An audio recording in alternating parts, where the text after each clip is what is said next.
telling me to rotate my device.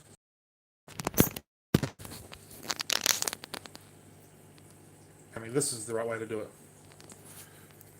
Wow, I don't put there. Sorry for the very shaky start. I haven't done this before. Will that work? I might need to move. Hello! Ouch! Ooh. Alright, let's see if this works. Good everybody, Cam here from the Fish Room, and welcome to Aquarium Keepers. It's pretty exciting. This is something that I have been thinking about for a couple of years now, and we have finally got here, which I'm absolutely stoked about. So I made myself a cup of coffee, and I decided that we'll do the first ever YouTube live stream, so hopefully it goes well because I've never done this before. So, what is Aquarium Keepers Day? Today is the day that we celebrate the love of the hobby. Basically what it is that we really enjoy. Think about why we love it, why we're involved in it, and all that kind of stuff. Hopefully it's a day that our partners will sort of just let us be one with our fish tanks, maybe, and not complain, oh, you're playing with your fish again, because I'm pretty sure I'm not the only one that gets that. So I've conjured this idea up, like I said, over quite a period of time. I've been in contact with a few people from around the world, so there'll be a few various YouTube videos popping up from half a dozen or so other creators that have been involved in this as well.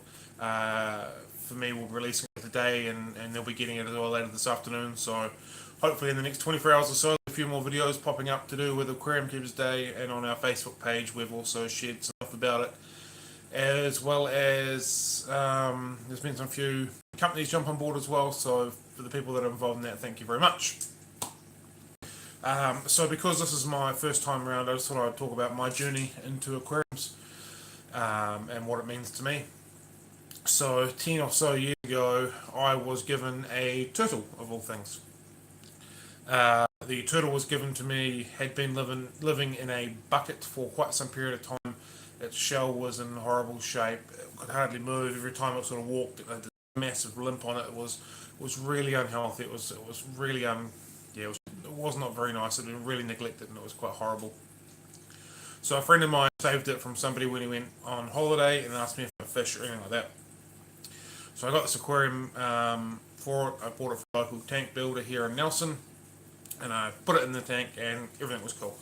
A friend of mine gave me a cremensis for it for live food. It turns out that the turtle itself was in such bad shape it couldn't even catch the fish. It just did here type thing. So that crib lived in that tank for quite some time with it.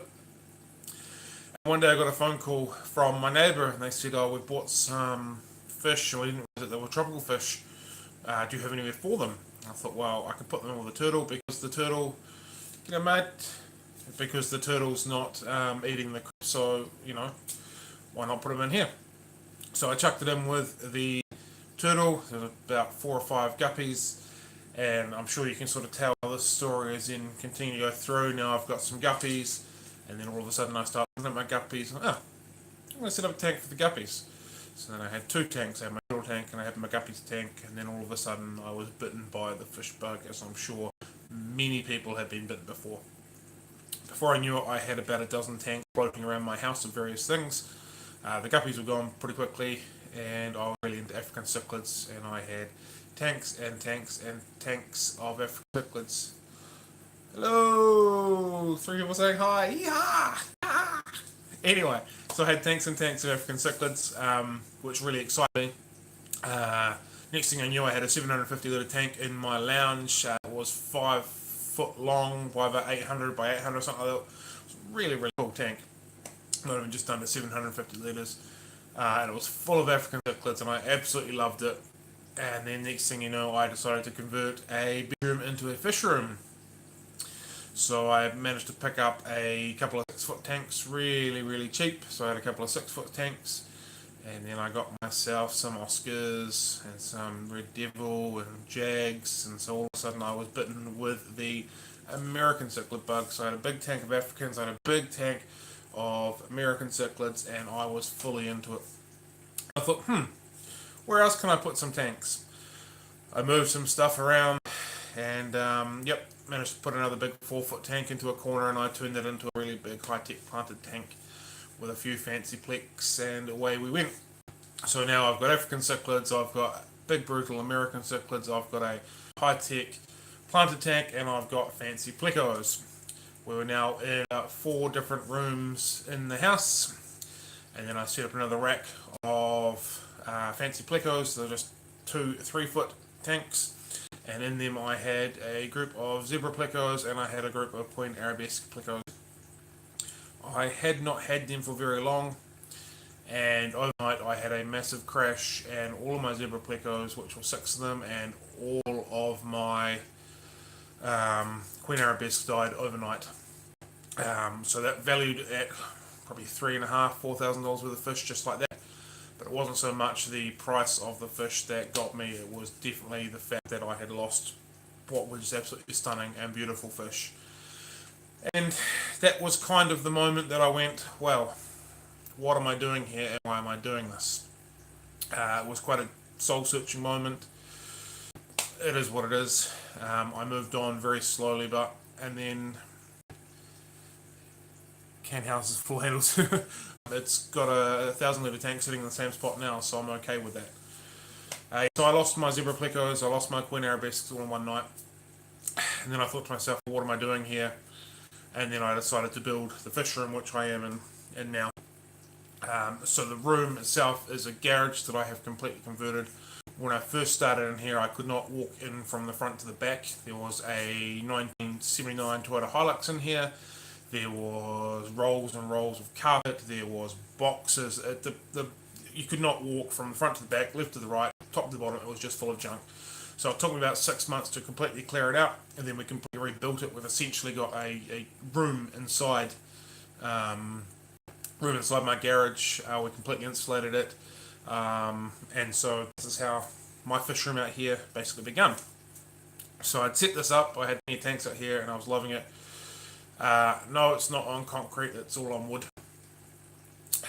So I had plenty of thousands of litres of aquariums sitting out here, and then I was doing a little bit of breeding, nothing too major, growing a little bit of plants, but it was more for my own personal joy. I was actually studying for a social work degree, which I ended up completing.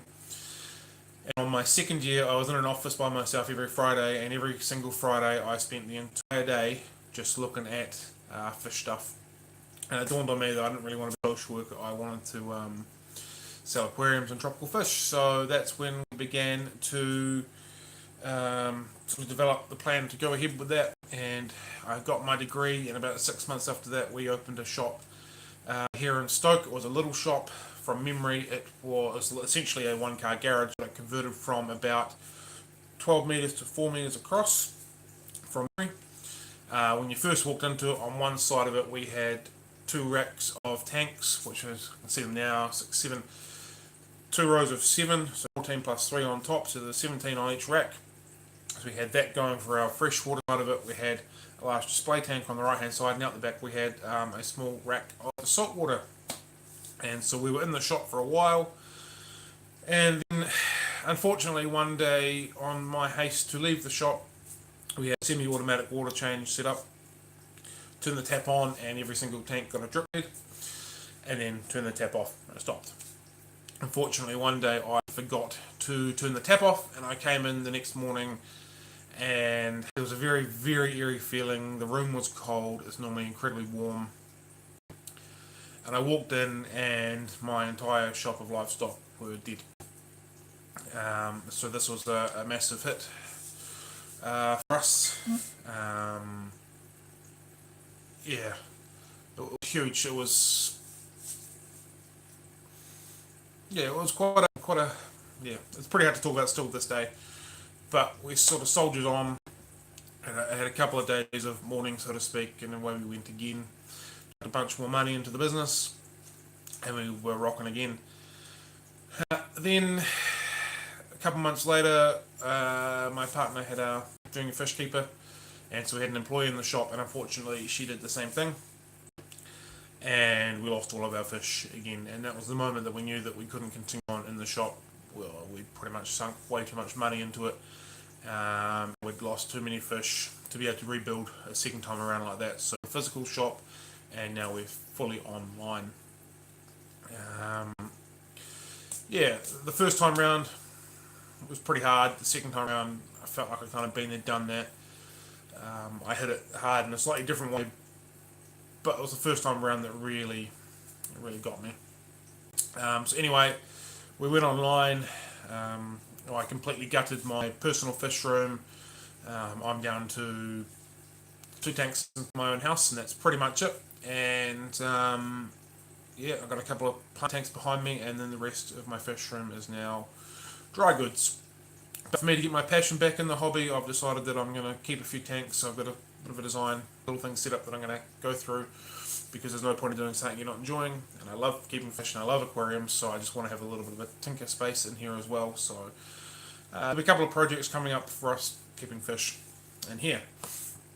So that is basically the story of how I got into keeping fish and how my hobby developed into a business, and some of the ups and downs of that business. And basically I made a conscious decision that we weren't going to shut up shop altogether, and that we were going to continue to fight, and we were going to rebuild, but from the online perspective. And I still have the dream of getting our shop back up and going again, but that's, a long way into the future. We're just fighting to keep going how we're going. So yeah, that's my story of my hobby. The main topic of what I kind of wanted to talk about is what I miss about having the shop, the physical shop. And the reason I chose doing a live stream on Saturday was because in the shop, Saturday was always the most busiest day of the week, for quite obvious reasons. So on Saturday we'd always have plenty of people come into the shop, and I got to talk about fish all day long, and I absolutely loved it. And everybody that came in had a different story. Everybody that came in had a different aquarium. Everyone had a different setup, and so everyone was loving. I was just absorbing it and taking it in, and we were talking about fish, and we were brainstorming ideas, and we're like, "Oh, have you checked out this fish? Man, I've had these for ages. I love them. Man, these plants are really cool." And like just all day, every day, we were just talking about fish, and it was just, I was a sponge. I felt like everyone else was a sponge, and it was just so fantastic. And yeah, that's something I really miss about not having a shop. So I was hoping that doing a live stream on the Saturday like I am now might compensate for that, and having you guys all chatting away, and I'm trying to keep up with them and talk at the same time. And yeah, so I'm hoping that will sort of compensate that, and everyone, we all love fish, so that's, yeah, I don't know, I'm kind of rambling, but I'm sure you understand what I'm trying to get at here. I need a breath. I'm gonna have a drink of coffee.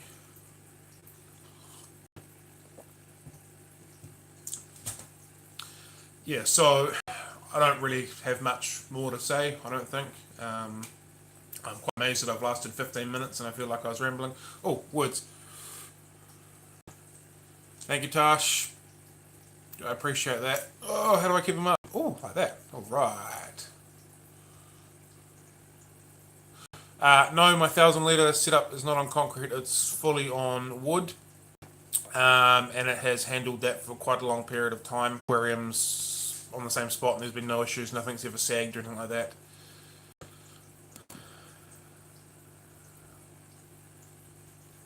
I'm glad the bug hit me as well, and the hobby doesn't get much better than keeping fish. Pretty cool. Thank you for sharing the link, DKF. What haps are we allowed here in New Zealand? Man, now you pushed me on the spot here. Livingstone, Venustus, two that are off the top of my head. What other haps have I had? I know there's a few. I haven't had African cichlids for quite some time, so it's really switching into the back of my mind of what Haplochromis we are allowed here. I believe the SP44s are here. They're from Tanganyika.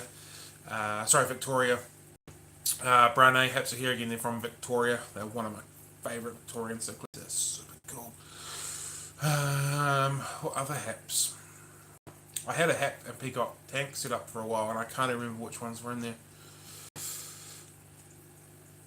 Sorry, I can't. Off the top of my head, I can't sort of remember what haps are here. I haven't done much reading into them for quite some time, so I can't help you with that. I'm sorry, man. Ramble away. I will try and join you. I'm actually heading away with my family for the kids have got sport to acclimate, but if I'm back in time, I will join you guys. How long have I been in the hobby for? I have been in the hobby for over 10 years now. Maybe approaching on 12 years or something along those lines. I know my dad kept fish when I was a kid, but I don't recall. I remember him telling me all about it. But yeah, it's about 10, 11, 12 years, something along those lines. I spent the best part of the start of my hobby in the FNZAS forums. If you haven't been there, I think it's aquariumworld.nz or .co.nz or something like that now. There is a wealth of knowledge in that forum. It's fantastic, particularly for New Zealand. It's obviously based on New Zealand fish and what we can have and stuff like that compared to some overseas stuff. Enjoy the footy, mate. I hope it's rugby league. Yeah, compared to like some of the overseas American forums, which was just maybe envious that we didn't have some of the stuff we got there, so I really enjoyed the New Zealand ones.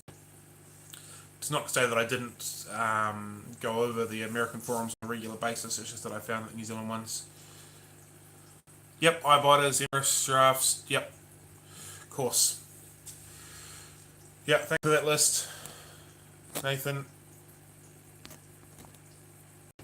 Eye biters ones that I've never had. They always scared me. I really never wanted to end up having a bunch of fish being hammered by them. Giraffes are a bloody cool hap, however. I've got a 7-foot tank inside and used to feed them in one corner and they would just skyrocket through the other end of it. They were so cool. You could sort of see them as a predator and as a hunter, and the shape of the head and how fast they would attack them. Blue dolphins also really cool. I've always liked the shimmer they have on them. I think that's a really cool trait of the blue dolphins, and I think they're very, very underrated. I always wanted to see. So I suppose I can talk about some of the little projects that I've got on the run at the moment, or that I'm planning. Like I said, I've got the 7-foot litre tank inside. It will fit perfectly fine on the back wall of the fish room where the rack is currently. I haven't sort of recorded around that for a while. So it's perfectly along there, and it has about 3 foot on the edge of it where I'm going to set up a little breeding tank. In the 7-foot tank, I'm going to do Frontosa because I absolutely love them, and I think that it's probably one of the biggest regrets of my hobby is when I sold my colony of Frontosa to start up the fish room. I guess that's probably something else I didn't sort of talk upon, is that all the collections of fish that I did have before I had the business, I sold to start the business. So I had multiple groups of Otolampicus, I had my Frontosa colonies, I had about 5 or 6 different colonies of various plecos. I had a display tank of male haps and peacocks, some wild caught and F1s, and I sold pretty much my entire hobby to start the business. It was a sacrifice that I was prepared to make, and it's one that some of the decisions I regret, like I said, selling the Frontosa group, but other ones I've lived with it and it is what it is. So back to the 7-foot tank, I want to do with Frontosa and possibly the Lupii. However, from my understanding, they enjoy. Oh, there we go. G'day, Harry. From my understanding, the Lupii might nip at the trailers, which concerns me on the Frontosa, because I don't really want to have Frontosas with missing trailers because I think they're fantastic.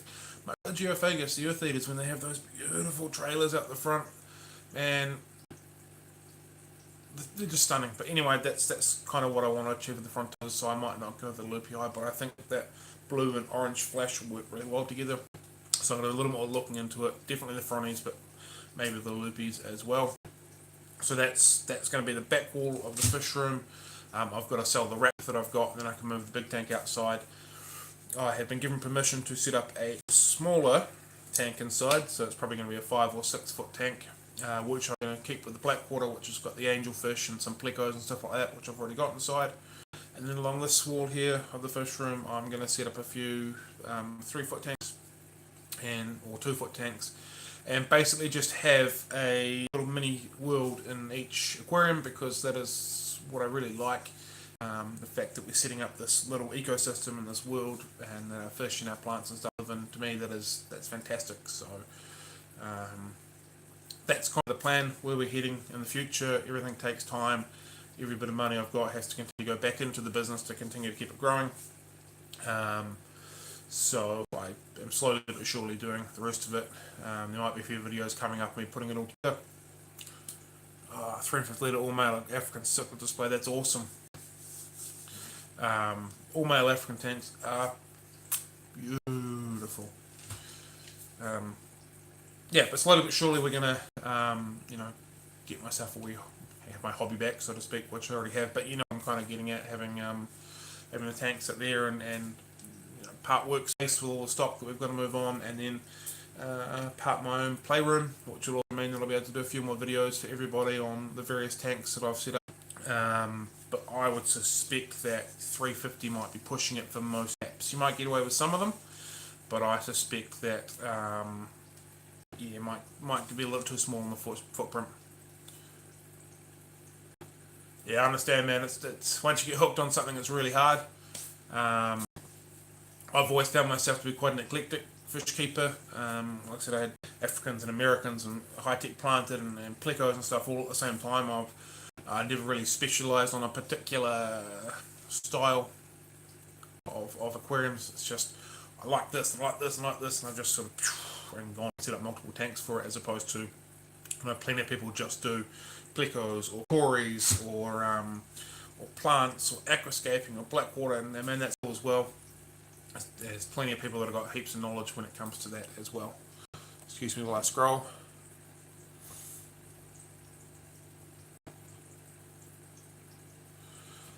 Tash, I'm up in Auckland in end of October, early November. I will send you a message and we can touch base on doing something like that.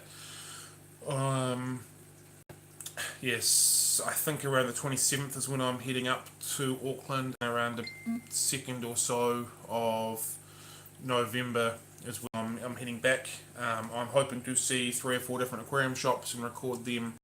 I think I've lined up 4 or 5 people to go visit as well, and I'm considering, not so much considering, I think I might even drive down to Hamilton for a day and check out some people down there, and I might even, if I can, possibly make my way to Napier, but we'll see how the rental car allows that. But I'm up in Auckland in October, so I'll definitely be, I'll touch base with you, and hopefully I can see a few things and talk to a few people and just talk about fish, because hey, that's what I absolutely love. Yep, yeah, I'd like to go visit them. Yep, Hollywood Fish Farm, Khmer, New Papuki Aquarium Centre are 3 that I'd like to, and Aquaforest Studio are probably the 4 that I want to hopefully check out. I have been to Hollywood and New Papuki plenty of times. Khmer and Aquaforest Studio I haven't, but I'll touch base with everyone as I get a little bit closer to going up. And then there's a few breeders and hobbyists that have got fish rooms and are doing some pretty exciting stuff that I want to check out as well. So I've got to work out an itinerary, make sure I get where I've got to be when I've got to be there, and then everything else is open, and I suppose I'm going to run it past the boss and get some time off work as well. But yeah, that's the plan when I head up to Auckland, is check out a few places and get some videos and talk about fish. I'm sure as your fish keepers you understand what it's like when you go to see some of the fish and you can be there for hours upon hours, so you can schedule an hour and a half, 2 hours, but all of a sudden 6 hours later away you go. Aqua World. I've been to Aqua World. I didn't think about that. I will put them on my list as well. And yes, there are some amazing African breeders in Auckland. You guys are really spoilt with the selection of people that breed Africans up there. It's fantastic.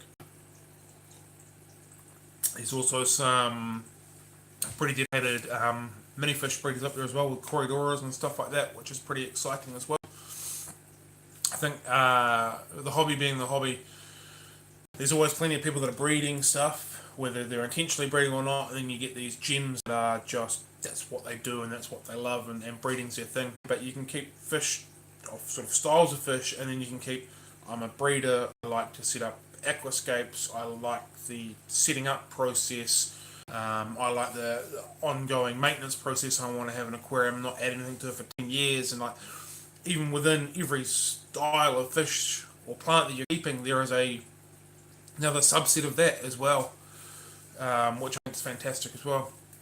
Will I be buying any fish on my journey? I suspect I won't be buying any fish from any shops unless something really jumps out at me, because I can't carry them with me because I'm flying. However, if any of the breeders come along and they've got a bunch of stuff, I will be inclined to buy them if we can get the right price and stock them on our website as well. Something that I really want to do is the hobby's given so much to me, and I want to give back to the hobby. As I would like to be purchasing stock from hobbyists who are breeding good quality stock, and we're quite prepared to pay good fair price for it if they're going to give us good quality stock. So hopefully we can do a little bit of business with some of the people as well. I know there are some people breeding some stuff everywhere, and we're happy to pay and buy some fish off people to stock if it's a good price and it's a good product basically. So I'm not going to say no that I'm not going to buy fish, not going to say yes that I am going to buy fish, but I will definitely go with an open mind, and we might be brokering some type of deals, so that's kind of what's happening. But that isn't the main objective of the trip. If that happens, it happens.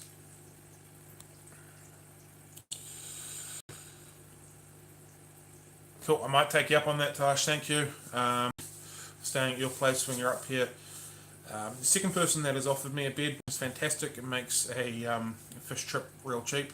Last fish trip I did, I ended up hiring a rental van for a week, and I toured the North Island. Started in Auckland, went all the way down to Wellington? Yeah, I flew out of Wellington. So yeah, that was a week long. I drove all around the North Island. Got about 6 or 7 videos which are all up here on YouTube if you haven't checked them out. I think we've got a group playlist of the North Island fish trip. So that was really cool. I went and saw Mark Patterson in Tauranga, and he had a few saltwater stuff which was really cool. I went and checked out the Napier Public Aquarium, which I absolutely loved. It was amazing. I can't remember the name of it. The expo, there was a fish expo that was happening. That was the main reason that I went up there. I went and checked that out. It was really cool as well. And then I think I visited a couple of hobbyists as well, so it was really fun. I went and checked out Jeff. He was breeding. He's a major pleco breeder, not so much anymore since he's moved. Yeah, it was the fish expo in Hamilton that I went and checked out. Yeah, went and checked out Jeff. He was major breeder of plecos, not so much now that he's moved, but he does all the Rapashi foods. Jeff's a fantastic human being. He has some amazing insight when it comes to plecos. And in the video that we did, he was harvesting some zebra pleco eggs. He had to actually cut the tube out and cut it off and get rid of the male and get the eggs out and stuff like that. That was really cool. So I really felt like watching him do that. So if you haven't seen that series, it's up in the playlist area. So it's fantastic. Right, probably disappear unless anyone's got some other questions they want to ask me to keep me out in the fish for longer. If you do, fire away.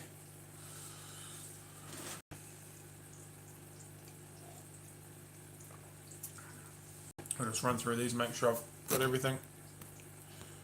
Morning, Isaac. How are you, bud?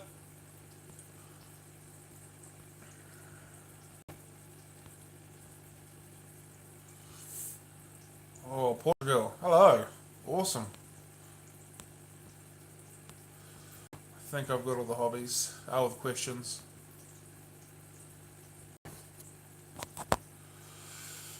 I'm good, man. Did your kids get a buzz after I give them a quick shout out on that video the other day? I hope you showed it to them. I suppose I'll do the standard thing. If you haven't liked the video, like the video. If you haven't subscribed to us, subscribe to us, and do that belly thing and tinky blah blah blah. So yeah, I think that's probably going to be it. Thank you very much for joining me on my first live stream here on YouTube. We do a live stream on Facebook every Friday morning where I basically sit in the same spot and I tell you what's happened for the week and what's going on for the weekend and stuff like that. So yeah, mate, thanks very much for your input. So we do a quick chat on Friday morning on Facebook as well. So if you want to join us for that, that'd be fantastic. Thank you for joining us here today.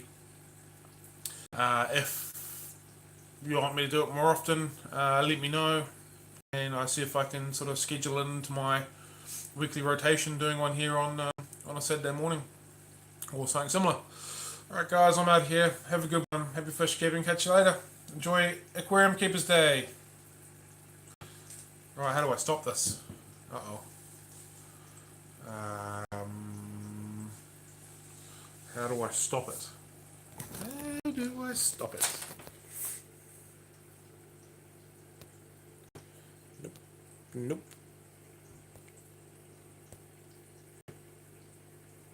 Are you sure you want to stop streaming? Try unplugging. It's not plugging, Isaac. Yes, I'll stop streaming.